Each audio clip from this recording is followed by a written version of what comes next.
അപ്പൊ നിങ്ങളുടെ ഒരു നിലപാടങ്ങ് എന്തായാലും അതെ നമ്മൾ പ്രധാനമായിട്ടും ചർച്ചയിൽ കേന്ദ്രീകരിക്കുന്ന ഈ ബ്രെയിൻ ഡ്രെയിൻ ആണ്. ഈ വിദ്യാർത്ഥികളുടെ അവർ വിദേശത്ത് പോയി പഠിക്കട്ടെ, പഠിച്ചിട്ട് തിരിച്ചു വരണം. അതാണ് ഈ തൊഴിൽ തേടിയുള്ള മൈഗ്രേഷൻ ആണ് നമ്മുടെ ചർച്ചാ വിഷയം. സാറേ, നമ്മുടെ ഈ ചർച്ചയുടെ പോയിന്റിൽ തന്നെ പറയാറുണ്ടല്ലോ, ലോകത്തിന്റെ ഏത് കോണിൽ പോയാലും ഒരു മലയാളി അവിടെ ഉണ്ടാവും എന്ന് പറയാറുണ്ട്. അപ്പൊ അത് പുതിയൊരു കാര്യമല്ല കേരളത്തെ സംബന്ധിച്ചു. അപ്പൊ സാറിനെ പോലെ വളരെ സീനിയർ ആയിട്ടുള്ള ആളും അദ്ദേഹത്തിന്റെ ചെറുപ്പത്തിൽ അദ്ദേഹം ആശ്രയിച്ചത് ഈ വിദേശ രാജ്യങ്ങളെയും അവിടുത്തെ പഠനത്തെയും അവിടുത്തെ തൊഴിൽ സാധ്യതകളൊക്കെയാണ്. ഇത് കേരളത്തെ സംബന്ധിച്ചിടത്തോളം കേരളം ഇപ്പൊ നേരിട്ടുകൊണ്ടിരിക്കുന്ന ഒരു പ്രശ്നം, ഇതൊരു ആവേശമായിട്ട് പണ്ടൊക്കെ നമ്മൾ ഈ ഉന്നതമായ പഠനം നടത്തി അല്ലെങ്കിൽ ജീവിത സാഹചര്യം മെച്ചപ്പെടുത്താൻ വേണ്ടിയിട്ടൊക്കെ ഗൾഫ് മേഖലകളിലേക്കും മറ്റു രാജ്യങ്ങളിലേക്കൊക്കെ പോയിരുന്നതിന് പകരം ഇന്ന് അതൊരു ആവേശം, ഒരു ട്രെൻഡായി മാറിയിരിക്കുകയാണ്. ഇതാണ് ഈ കാലഘട്ടത്തിൽ നമ്മൾ ഏറ്റവും ഗൗരവത്തോടു കൂടി കാണേണ്ടത്. ഇതിനുള്ള ഒന്ന് രണ്ട് കാര്യങ്ങൾ കേരളത്തിലെ ഒരു പൊതു അന്തരീക്ഷം, അതായത് അഭ്യസ്ത വിദ്യരായിട്ടുള്ള ചെറുപ്പക്കാർക്ക് അവരുടെ പഠനത്തിന് ശേഷം ഒന്ന് അവരുടെ പഠനത്തിന് അനുസരിച്ചിട്ടുള്ള ജോലികൾ കേരളത്തിൽ ഇല്ല എന്നുള്ള ഒരു യാഥാർത്ഥ്യമുണ്ട്. രണ്ടാമത്തത്, ഇപ്പൊ നമ്മൾ എന്തെങ്കിലും ഒരു വ്യവസായം തുടങ്ങാം എന്ന് വിചാരിച്ചാൽ അങ്ങനെ പുതിയ തലമുറയെ കൊണ്ടുവരാനും അവർക്ക് വ്യവസായം തുടങ്ങാനും ഒക്കെയുള്ള കാഴ്ചപ്പാടോട് കൂടിയിട്ടുള്ള പദ്ധതികൾ നടപ്പിലാക്കുന്നതിൽ കഴിഞ്ഞ വർഷങ്ങളായിട്ട് ഇവിടെ ഭരിച്ചിട്ടുള്ള സർക്കാരുകൾ ഒന്ന് പറകിലല്ലേ എന്നുള്ളത് നമ്മൾ ഞാൻ വരാം. താങ്കളുടെ ഒരു അഭിപ്രായം എങ്ങനെ ഈ കാര്യത്തിൽ?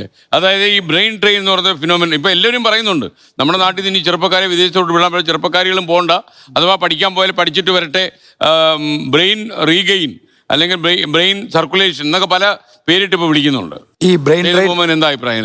ബ്രെയിൻ ഡ്രെയിൻ എന്ന് പറഞ്ഞ വാക്കിന്റെ ഒരു യഥാർത്ഥ അർത്ഥത്തിൽ വെച്ച് നോക്കുകയാണെങ്കിൽ കേരളത്തെ സംബന്ധിച്ച് അങ്ങനെ ഒരു പ്രതിഭാസം ബാധിക്കുന്നേ ഇല്ല എന്നൊരു വാദമാണ് എനിക്കുള്ളത്. അതിവിടെ വ്യത്യസ്തമായ വാദമാണെന്ന് എനിക്ക് തോന്നുന്നു. കാരണം ഒരു സംസ്ഥാനത്ത് അല്ലെങ്കിൽ ഒരു ജിയോഗ്രഫിക്കൽ ടെറിട്ടറിയിൽ അവിടെ അനിവാര്യമായി ഉണ്ടാകേണ്ട റിസോഴ്സസ്, ഉദ്യോഗാർത്ഥികൾ അവര് ലഭ്യമാകാത്ത വിധത്തിൽ ചോർന്നു പോകുമ്പോഴാണല്ലോ അതൊരു മസ്തിഷ്കത്തിന്റെ ചോർച്ചയായി മാറും. ഇവിടെ ഡോക്ടേഴ്സും നഴ്സുമാരും ഉദ്യോഗാർത്ഥികളും ഒക്കെ പുറത്തു പോകുന്നുണ്ടെങ്കിലും ഇവിടെ ആവശ്യമായത് ഇവിടെ ഉണ്ട് എന്ന് തന്നെയാണ് ഞാൻ വിചാരിക്കുന്നത്. അത് മാത്രമല്ല, നേരത്തെ തൊട്ട് തന്നെ മലയാളികൾ പുറത്തു പോകുന്നുണ്ടല്ലോ.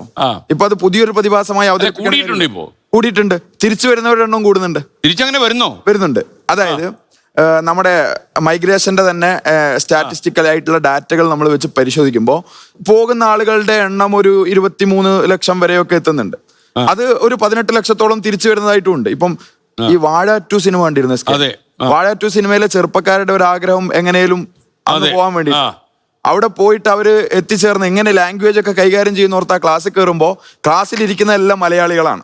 അപ്പൊ അവരവിടെ അനുഭവിക്കുന്ന കുറെ ദുരിതങ്ങളും ജോലിയില്ലായ്മകളും പ്രശ്നങ്ങളും ഒക്കെ നമ്മൾ കണ്ടു.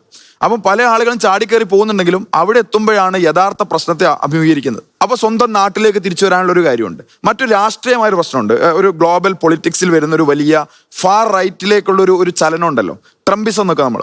അപ്പോൾ ഈ ലോകത്തുള്ള ഈ രാഷ്ട്രീയം എന്ന് പറയുന്നത് അത് കൂടുതൽ വംശീയമായി മാറുകയാണ്, വർണ്ണവെറിയാണ്, ഇന്ത്യക്കാരോടും കുടിയേറ്റക്കാരോടൊക്കെ ഒരു വിരുദ്ധതയാണ്.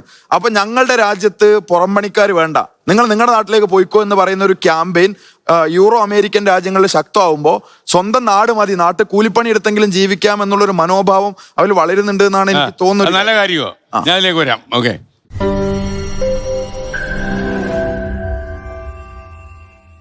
ലോകത്തെവിടെയായാലും ഏത് സമയത്തും 24 വാർത്തകളും ഓഗ്മെന്റഡ് റിയാലിറ്റി പാക്കേജുകളും എക്സ്പ്ലെയിനറുകളും വിശദമായി കാണാൻ ഞങ്ങളുടെ യൂട്യൂബ് ചാനൽ നിങ്ങൾക്ക് സബ്സ്ക്രൈബ് ചെയ്യാം.